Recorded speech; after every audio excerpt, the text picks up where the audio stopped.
Assalamu alaikum and welcome back to Single Muslim Live here on British Muslim TV, sponsored by SingleMuslim.com. As we started just before the adhan, and make sure that you guys do stay with us for our new timings, which is actually back to the normal of Thursday night, 9:30 p.m. for another, episodes of guests talking about relationships coming from their perspectives. And inshallah, we will help you through this. Tonight, I have a really interesting and lovely guest with me to discuss steps to your healing journey. And we have with us today, all the way from the UK in London, as we are here as well in the studio, we have Ira Dean. Assalamu alaikum, Ira. Alaikum assalam. How are you today? Very well, alhamdulillah. How are you? I'm really happy to have you with us tonight.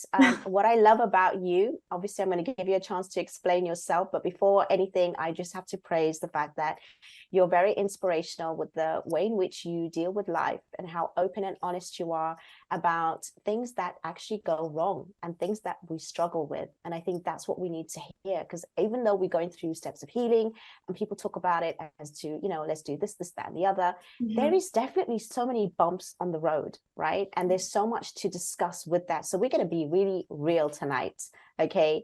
But before we go into the actual topic, tell me a little bit about yourself, Ira.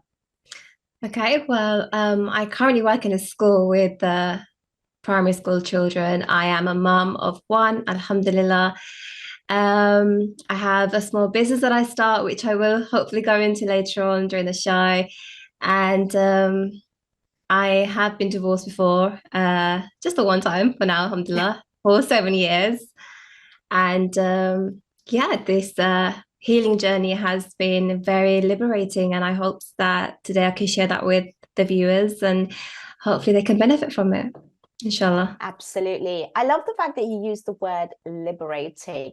What made you say that about this journey, your healing journey being liberating? And I know obviously we're going to go into it from beginning to end, but I just want to understand, why would you use that terminology? I can't think of any better word, to be honest with you, when it comes to healing. The end result, not that there is an end to healing. I think you're constantly always healing from something, but the empowerment that you gain once you are on that road, it's just so uplifting. You literally begin to feel like you're invincible. And it's just, you almost become awake in a sense, to your surroundings and to everything that's happened. You're no longer in a box, and you can see the bigger picture. And I think the power that you gain is, it's just mind-blowing once you are there. So it's definitely liberating. Yeah. I love that.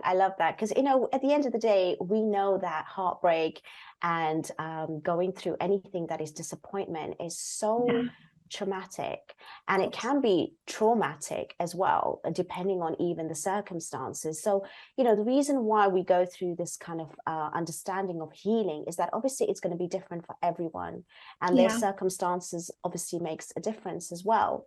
But at the end of the day, we're not saying that, this is something that we promote. We are talking about, unfortunately, circumstances happen. And just because it does not mean it's the end of, a complete book. It literally does open up a new book and you recreating yourself. That's what I'm hearing when you actually use the word liberation. Now, at the very beginning, a lot of people, and even now, I just know they get stuck not feeling that they could ever heal for such a long time. Why do you think that is? Firstly, why do you think that people may hold on to the past, or we have resentment, or even if it's something which is quite, really, really extreme, like even abuse, there is still a chance of going through that and coming out of it. But why is it that people get stuck for so long in that sort of pain? Do you know, that's such a deep question in itself. I think it very much varies on the person, their upbringings, their beliefs, and just what they've been conditioned to their whole life. And I think, especially as women, we're conditioned to believe that our sole purpose in life is to, get married and have children and make our house into a home. And when that doesn't work out, it's a shock to our entire system, to everything that we've ever believed in. It just literally shakes the ground beneath your feet. So when that is all that you've ever known, healing and moving on is something you can not even think about, because you don't even know where to begin. How does one even begin to heal? You know, for myself, for example, I didn't even know either. It took me 4 years to figure out how to even start healing and what the right way was. And I guess what I was holding on to is what I was told my whole life, that my sole purpose was to be a wife, was to be a daughter, and to be good at it. And now that that hadn't gone to plan, it made me feel like a failure. So to heal and to become a better version is not even something you're thinking of when you feel like a complete failure. I love that. I love the fact that, a lot of people will actually resonate with what you're saying, because in that moment of pain, we are obviously, like you said, conditioned, program, and told that that is, who and what we are. And without it, it's, again, regardless of whose fault it is, it's always the woman that's been looked down upon. And again, she should have tried harder. She should have been more patient. She should have been more tolerant. Now, that is something as well. It's a cultural thing, but I know that a lot of women are, not necessarily wanting to break their homes, but there is a point where they have to, for many reasons.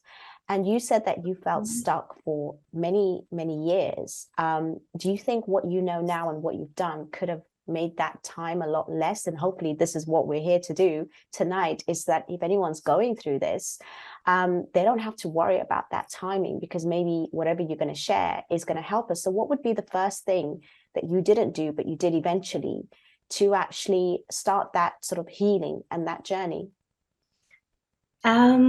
It was to accept what just had happened. Mm. So, and it's not just telling yourself, okay, well, I'm divorced now. It's not that. That's just a surface layer. That's just a title. It's to understand what is happening inside of you, inside of your mind, emotionally, mentally, psychologically, now that you've gone through this traumatic experience. And I did not know how to deal with that. I did not know how to understand it and process it. I wasn't giving myself that time. I wasn't being lenient with myself. And instead, I was being very harsh that I had failed and that now nobody's going to want me because I'm a divorcee. And then when you've got society also telling you that same thing, it makes it even more harder to be more forgiving and to understand that, listen, you've just made a mistake. That's all it is. If it maybe, if it didn't work out the first time, it would the second time. And I think if I had known how to be softer with myself, how to be more kinder to myself, and just to allow myself to process what just happened and process my emotions, my healing journey would have started many, many years in advance. Wow, that is quite profound. I guess, you beat yourself up. You're trying to accept it. That was an amazing introduction, by the way, and a good start to the topic. We are coming on to our break again in a few moments. Please don't go away, as Naira is only getting started and warmed up. And inshallah, we will be back with more conversation and questions. And definitely, Ira is going to be answering any of your questions if you wish to call in. I hope to see you at the other end of the break. See you in a few moments. Take care. Salam.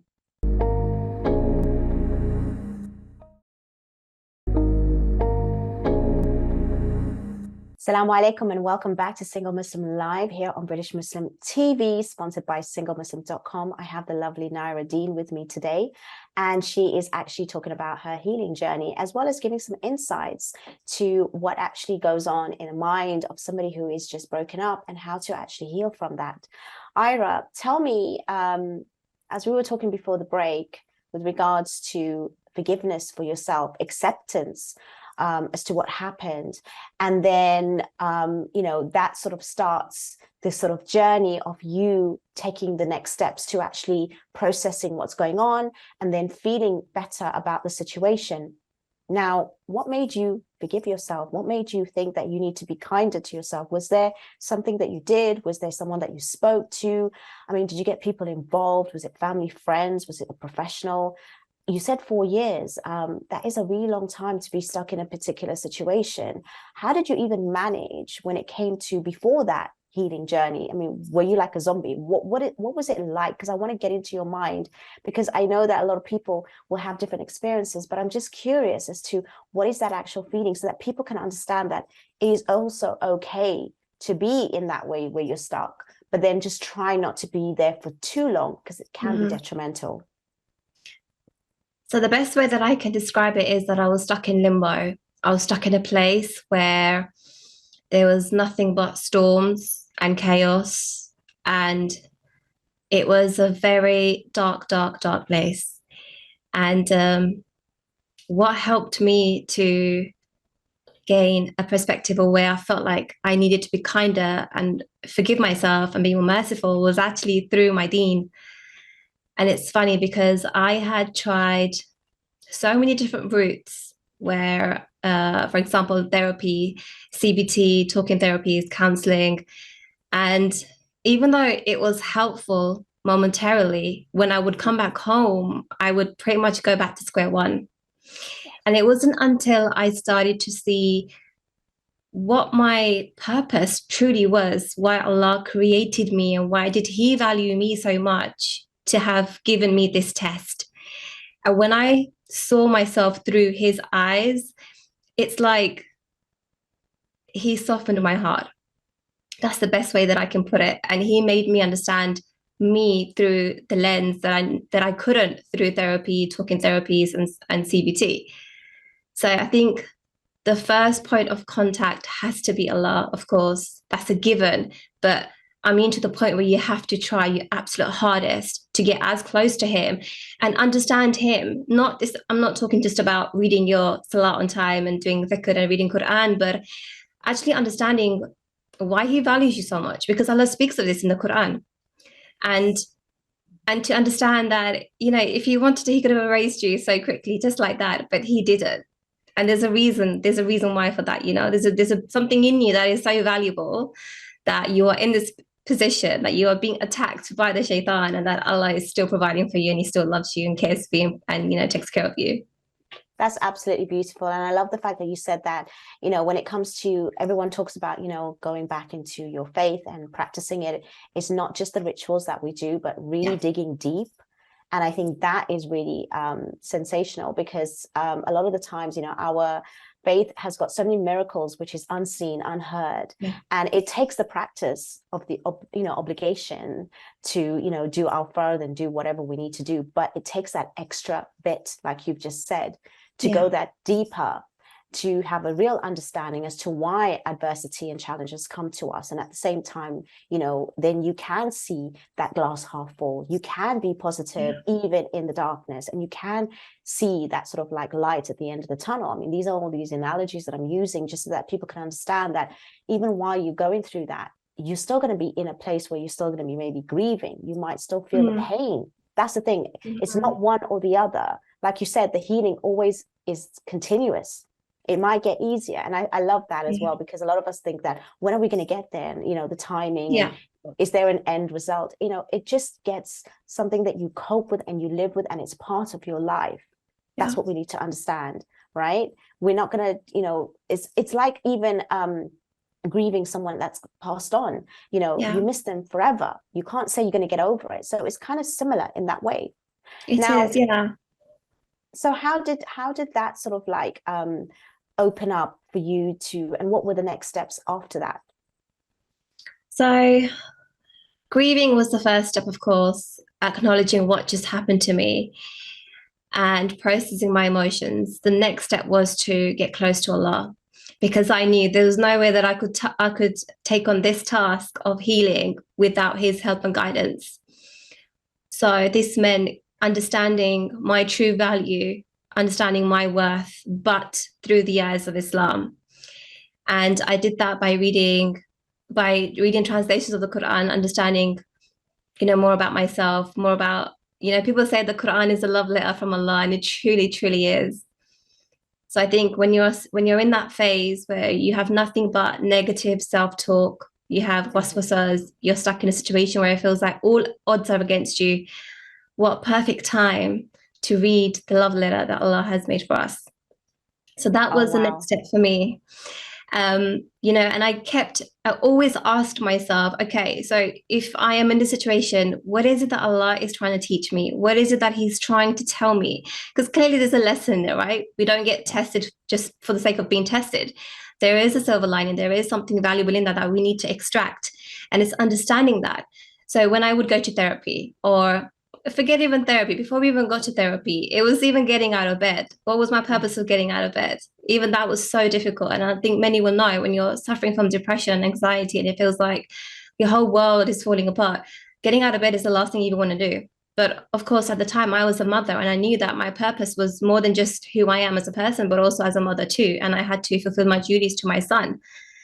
And as difficult as that was, it was reminding myself that, okay, Allah has tested me, but what is it that He's also expecting of me? Because the last thing I want to do is displease Him by not being a good mum, just because I'm going through a hardship, And I think what really helped me at that time was remind myself that, look, first of all, you're not the first person, and nor are you going to be the last person who's going to get divorced. And secondly, there is someone out there that is got it way worse than you have. And me being stuck in bed, I would often look at videos on YouTube, not that we need a visual reminder, because, just knowing all that's happened in history is enough to understand how unfortunate some people really are in this life, and how, lucky we are as human beings, because even though I was going through that phase of being divorced, I still had a roof over my head. I still had money in my bank. I still had my health. I still had my iman. And that's the biggest thing out of all of them, is that I didn't lose my iman. And I still had my sons, but I still had purpose. I still had my identity. So it was acknowledging all that and understanding what it was that I could take from this pain, because I could either see it as, I've been betrayed and I'm heartbroken. I'm never going to recover from this. No one's ever going to want me. Or what can I do to become better for myself, not for anybody else? Not for my ex, not for society, but for myself, in a way that Allah would love to see me become better. And that in itself became a project. And when you start that journey through that way, that pathway, I feel like Allah just opens up the doors for you. Well, that's why you're here tonight, and just listening to you, I'm so glad, because I was the only one with this information, and with the last just even 5 minutes, that was just most inspirational, because you highlighted so many points. I mean, the fact that, you kept to your deen as hard as it was, and then you searched and you looked deep, even in those moments. I know a lot of people, they lose their faith, which is understandable as well, because it's very difficult to process, life when things are completely taken away from you. And the fact that you also, I find it quite strange that there are people out there that when they go through this, they either blame themselves or the other. And I remember you saying that you blamed yourself, regardless of whatever the circumstances was for the actual breakup. But, people do one or the other. Now, either one is not great. And you mentioned even the self-talk, which was negative. And it's just a habit that we have, right?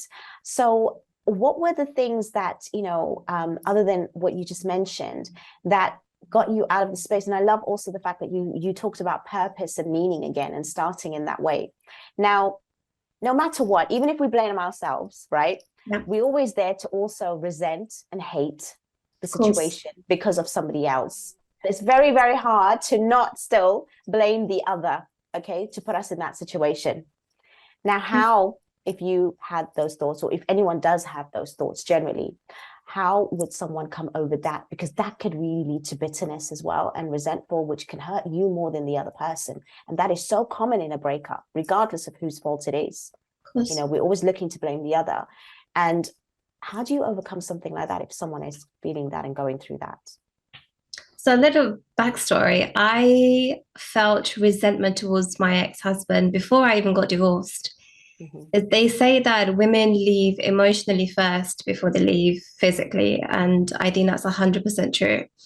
Right. And I think as I was leaving emotionally, I began to feel this huge amounts of hate, anger, and resentment towards him. But when I came out of it, and I think I'll always say this, my son for me was the reason why I got out of that divorce. Prior to him, when I was trying to, I didn't have the strength to do it. So for me, he was a reason and a purpose and my source of strength. And I knew that if I carried on with this resentment and this hatred and this anger within me, that eventually it would bleed out, and it will bleed out into my relationship with him as well. Because resentment cannot be contained. You don't control how much resentment you want to show and how much you want to hide. It just eats you up in life, you know. And I think a massive part of me literally felt like I was drinking the poison, hoping for him to die. And Wow. that was killing me inside. And I didn't realize I was just so angry. And it wasn't necessarily that I was angry just at him, but I was angry at life, because I felt like this was supposed to be my shot. You know, like, I didn't grow up in the most stable homes. So my childhood wasn't your typical normal childhood. So for me, I thought, once I get married, this is going to be it. I'm finally going to be in control. You know, I can basically fulfill all the things that I wanted to growing up for myself, for my child, and not being able to do that and then blaming him for it. It's like, you know, you have to remember that no amount of resentment is going to let you heal. It's going to literally hold you captive. Well, And Ira, you've given me so much so far, and we are coming onto a break, and we're going to definitely, revisit what you've said, because it's really heartwarming. And I do also appreciate you sharing that personal story with us, and you feel safe to do so. If anybody's affected, please do contact TV.TV/support if they are triggered by anything that's been discussed tonight. We are coming into another short break. Please don't go away, and I look forward to seeing you in a few moments. Take care. Salam.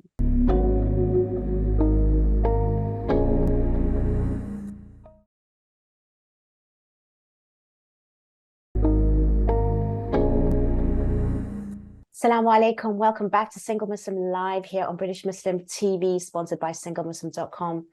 Honestly, the last segment really blew me away. Speaking to Ira, listening to her, and the way she describes her journey. I don't think I've had anyone on the show who's been so honest and open and raw and real. And this is what we want to share tonight, is that, going through something like this is definitely a process. Obviously, everybody has their own journey and they have their own experience, but digging deep into somebody's mind and understanding that is more healing and understanding to move forward than anything else, that even what Ira mentioned about therapy. And I love the last part, Ira, when you mentioned as well about, holding on to that resentment and, thinking that it's like poison for somebody else, when actually it's you that's, affected by it, really, when you hold on to resentment and hate. So it's not about the other person. Even, people talk about closure, people talk about, getting sort of like forgiveness from the other person, an apology and this, that, and the other.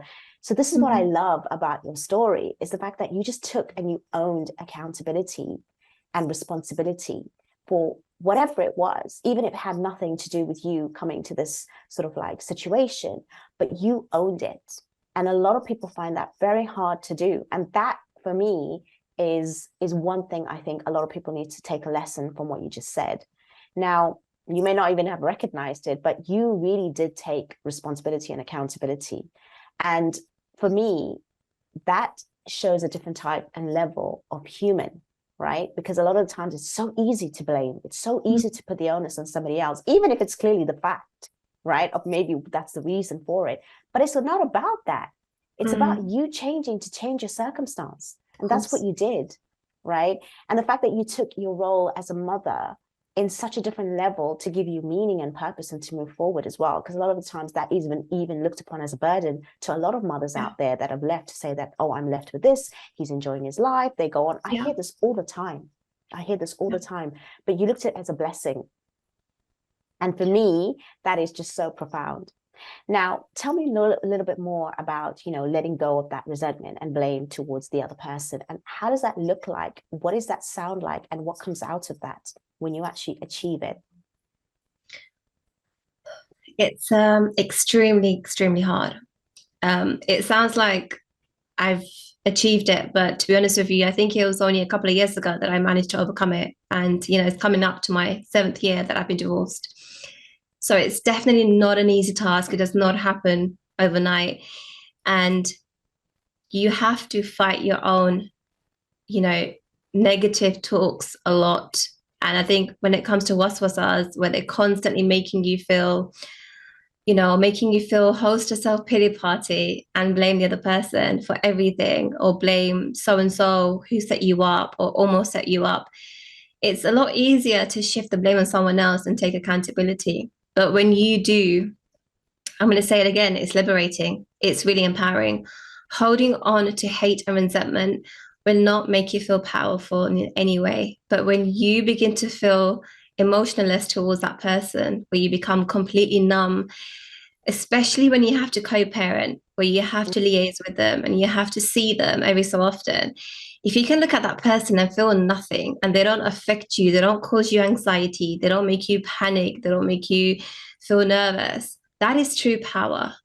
And that can only be obtained when you take accountability. But for me, it always started from Allah. Allah's the one that helped me take accountability.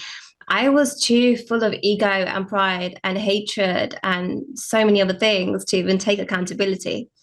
So it never began from me or the work that I started. It was that first step that I took in understanding my main purpose through the eyes of Allah. But when you do it, you literally again feel like you're invincible. And it's, subhanAllah, it's amazing. It's not just about obtaining that self-control and that self-awareness when it comes to your ex, but it's to everyone else around you as well. Yes, it's a filter. But before you go on, I just want to question you about that, which I think is really also quite important, is that a lot of people might think that just because you're taking accountability and responsibility, it means that you're letting the other person off the hook. It really doesn't mean that. It does not mean that at all. So I just want you to clarify, what does that look like? Because a lot of people think that if they hold on, to that hate or that blame, then, it puts them in the position where they need to be in. But it's not about that at all. So can you describe to me, what does it mean and how does it feel to take accountability without you saying, oh, it gives like, a sort of free pass to whatever's happened, which is wrong, in the past, regardless. How would you describe that to somebody? Because I think a lot of people can't take accountability because they might think that, because it means that it's my fault then. Do you know what I mean? Yeah. So I think this also comes down to the whole forgiveness as well, like forgive and forget kind of thing. I'll always say that you can forgive, but I don't necessarily believe that you can forget. And I think you it's think important. that you can forgive and forget, or even just forgive, even in extreme circumstances? Because I also hear a lot of women, because they've been abused physically and emotionally, that part is just never going to happen. It's like, no, they're horrible. I just heard that recently, actually, from somebody. My case is different because he was abuser. Then I absolutely hate him and I just test him and I'll never, ever forgive. Yeah, no, I mean, just to share this for those who have gone through DV, so have I, and it's like, why would I want to put myself through that just because of someone else's low actions, someone else's low self-esteem, or because he doesn't value himself or he doesn't know himself? I'm worth way more than that. I'm not going to waste my emotions on someone who, if tomorrow I wanted water, I wouldn't even give that to him. Of course, now it's different. But at the time when you're so full of anger, put yourself in that shoes. Do you really think that that person, if they were to look at you now, what do you think will make them happy? Seeing you rot away, feel anger, be sad, be miserable? Or do you think it will get to them more if they saw you embrace yourself and be happy and move on and become confident?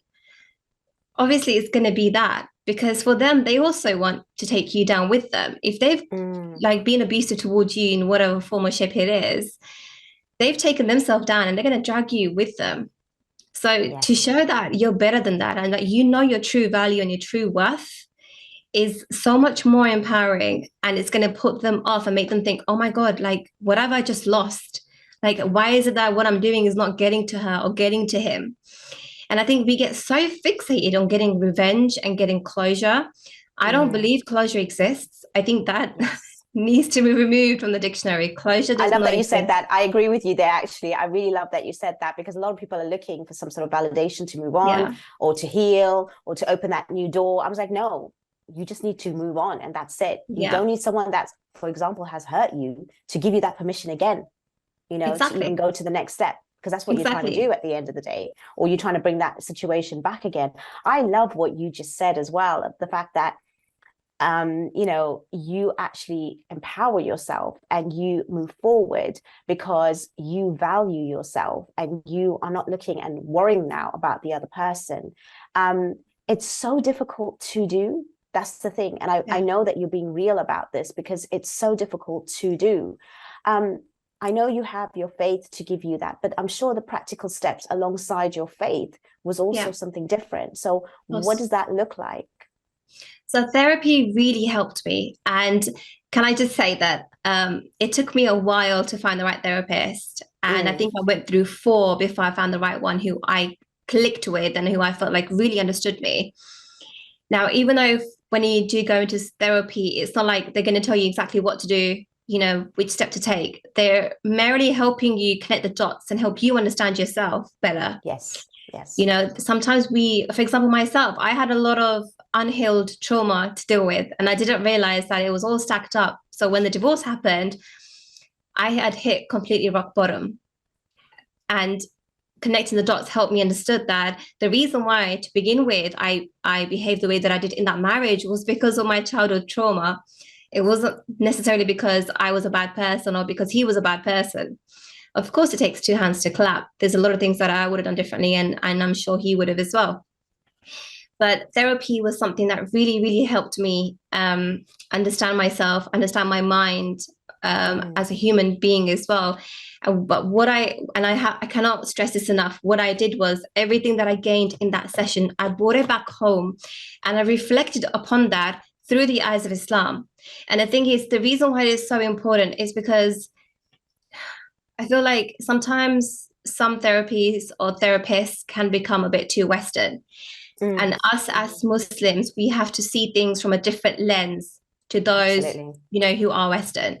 So it actually helped me a lot more to understand myself, and there was one thing that I did day in, day out that I still do to this day, and that was to listen to affirmations.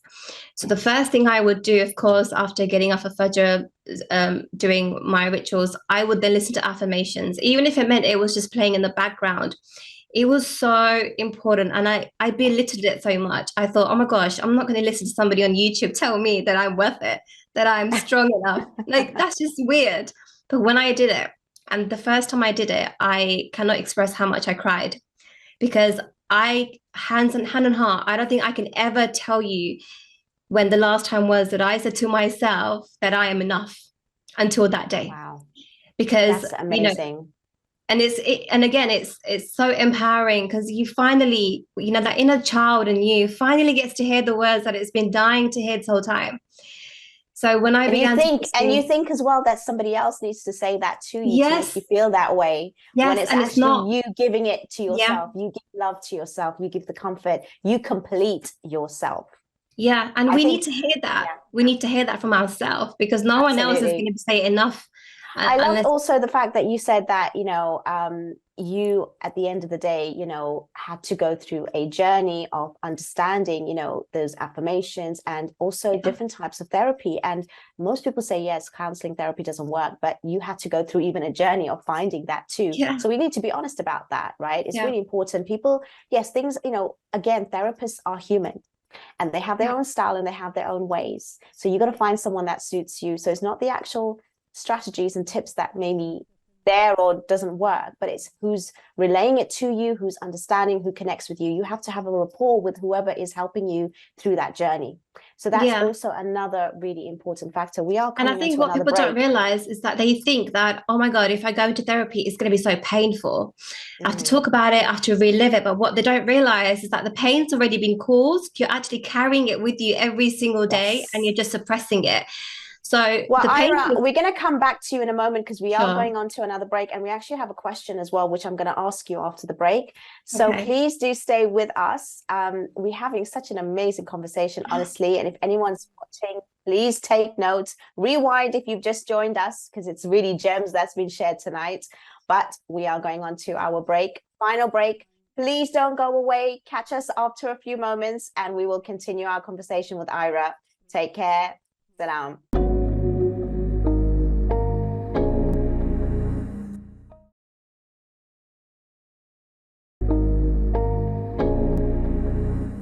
Assalamu alaikum. Welcome back from the break. We're here, Single Muslim Live, sponsored by SingleMuslim.com. Now, we are at the final part of the episode, and I'm really sad to say that, actually, but we've got Ira for a few moments. Please do take notes about what she's saying. It's so profound. I actually had a message sent to me as well. Ira, I was wondering if you could answer this. It says, Assalamu alaikum. Just caught you on time and loving the show as always. What advice does the sister have for co-parenting as a practicing Muslimah? That's a very good question. Thank you so much for sending that in. Yes, very good question. Jazakallah khair. The hardest thing about divorce is definitely co-parenting. To have to continuously see this person who essentially broke you, it's really hard. This is the part where I will say you have to take yourself out of the box. You have to look at the bigger picture here, because you're co-parenting because there is a child involved, right? So your child's needs come first here. You cannot make this about yourself, and you literally have to put a stone in your heart when you're doing this, because that child still needs a father, regardless of course, there are some circumstances where it may not be safe. That's different. But for the most part, every child needs both their parents.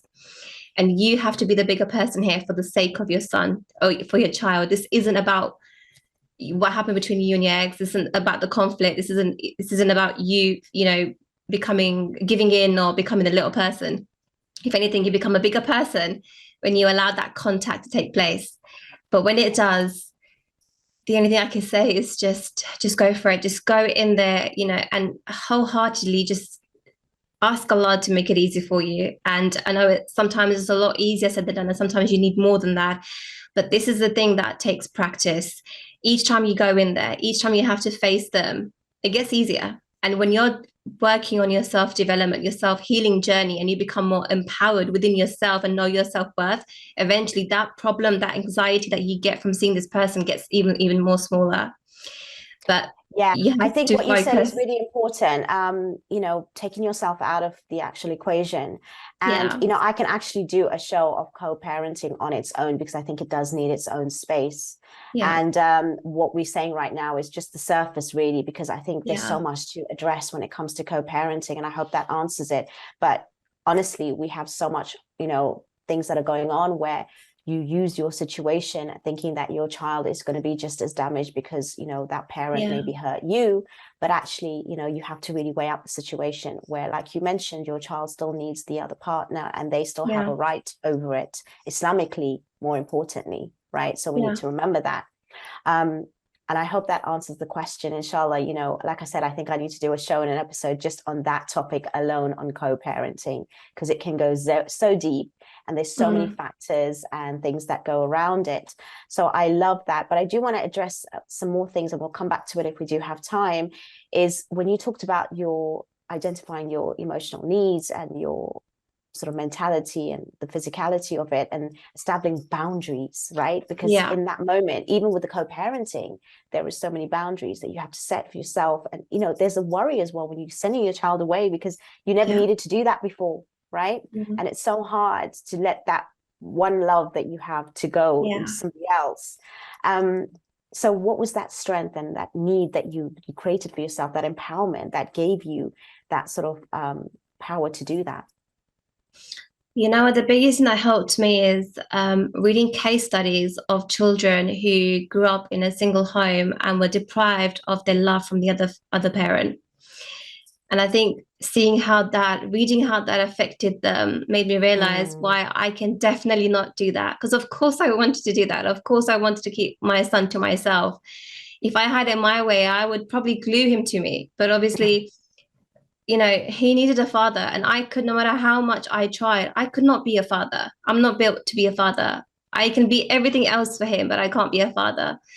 And I had to understand that, and I had to create boundaries within myself, because I did get waswasas, but I had to remind myself that this is not about me, my pain, my trauma. This is about my son. I cannot be selfish. Everyone says a mother's love is selfless when it comes to their children, right? So I could not be selfish here. I could not make this about me. I had to be about my child and what was best for him, and creating those boundaries within myself to begin with, to tell myself, right, this is what we're going to entertain and this is what we're not going to entertain, really helped. And I think that in general really helped the self-development journey and healing journey in itself anyways. And seeing my son come back and actually be happy, seeing him in one piece, and I would scan him. Like, I would get magnifying glasses out, scan him, just for any reason to not send him again.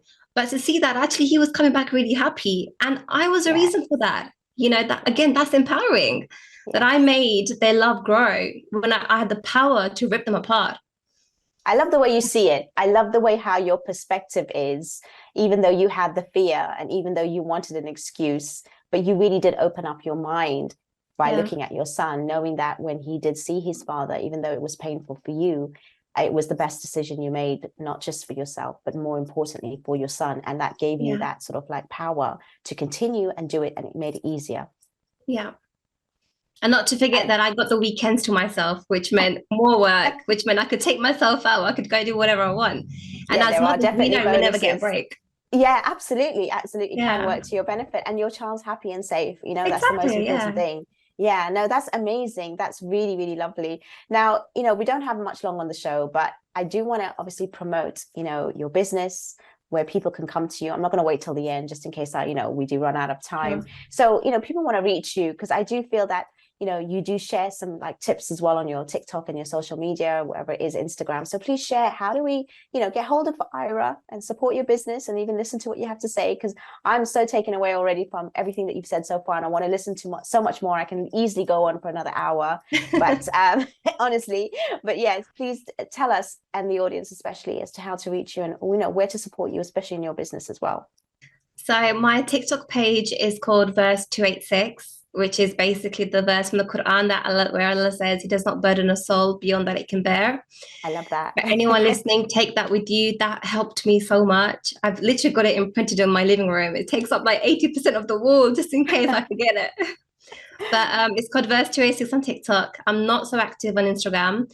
Inshallah, in the future I will be. And if you follow me, then I will be soon launching my business, which is it's called Vitamin D, and it's a motivational jar which has hadiths and verses from the Quran and just motivational quotes that I've created and that I've found from others, just to help you get through your day. Sometimes you need that quick buzz of just reconnection with yourself or with Allah, and I think this was the perfect way. But if you follow me on TikTok, I will be releasing that soon. I will be launching that, and inshallah we can work together and hopefully get to our end goal. Oh, I love that idea. I love that idea. I think it's so amazing. Please do send me the, I will details do. when you do, because I would love to share that as well and make sure that, we support you. And most importantly, everything that you do, like you said from the beginning, is meaningful. The name, the verse, right? Even your business idea, because when you talked about affirmations, I'm thinking that you're giving these kind of affirmations to other people. Yes, and when we have modern day psychology and terminology, but you've taken that and you've related it and correlated it with our faith, which I absolutely love. Now, we've only got a few moments left before the end. I know we can talk forever, but if anyone's struggling, if anyone's going through anything, got a couple of minutes, tell me something that maybe someone may need to hear before we end the show. All I'm going to say is, as humans, we hold just a pixel of the bigger picture. And even though sometimes that pixel can be so small and we literally feel like we're drowning and going down a rabbit hole, things will get better. They always do. They always, always, always do. There's a really cool quote I came across the other day, and it was that the peak of a mountain is the bottom of another. So keep on climbing. And if you just think about that for a second, so many times we think once we get to the top, that's it, I'm done, I'm sorted, I'm done for life, I'm healed, I'm exactly where I need to be. But little do we know that's the bottom of another, and the journey continues. And this journey will always continue regardless of what it is, whether it's healing or whether it's deen or whether it's a business.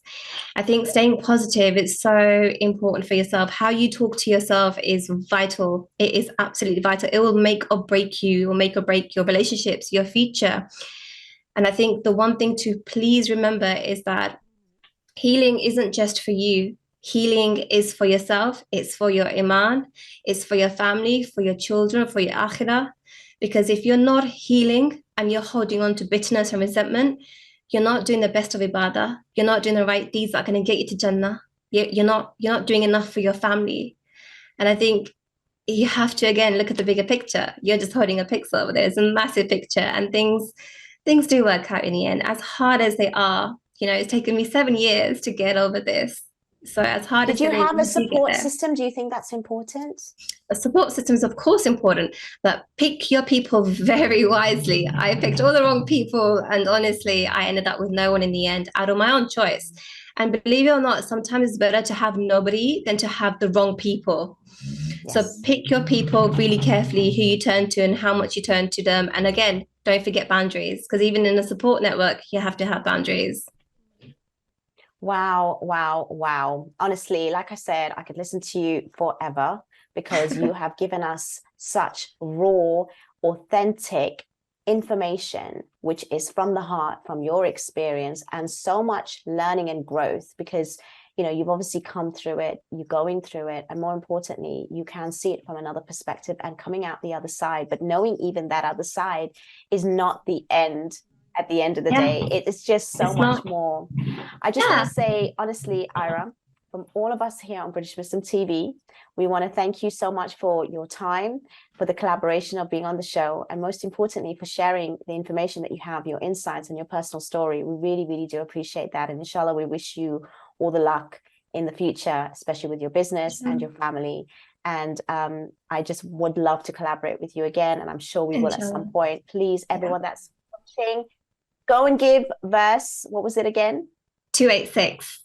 Verse 286 a follow on TikTok and even Instagram. Reach her when you can and look out for that new business launch that's coming soon, because it would be an absolutely amazing idea as well as beneficial for us every day. I just love that. Again, thank you so much for being with us tonight. Thank you. Really, really Thank you so much for having me. No, it's my pleasure, honestly. And everyone that's watching, if you've just tuned in, please make sure that you go back and rewind and have a notebook and take notes. These are really, really important. And inshallah, we can have more guests and more ideas. If you want to send them through, please do. I do read some of your messages and I will listen to it and have a topic of your choice. We hope to see you next week, Thursday, 9:30, same time, same place. Make sure you stay with us. And see you next week. Take care. Have a lovely evening. Assalamu alaikum wa rahmatullahi wa barakatuh.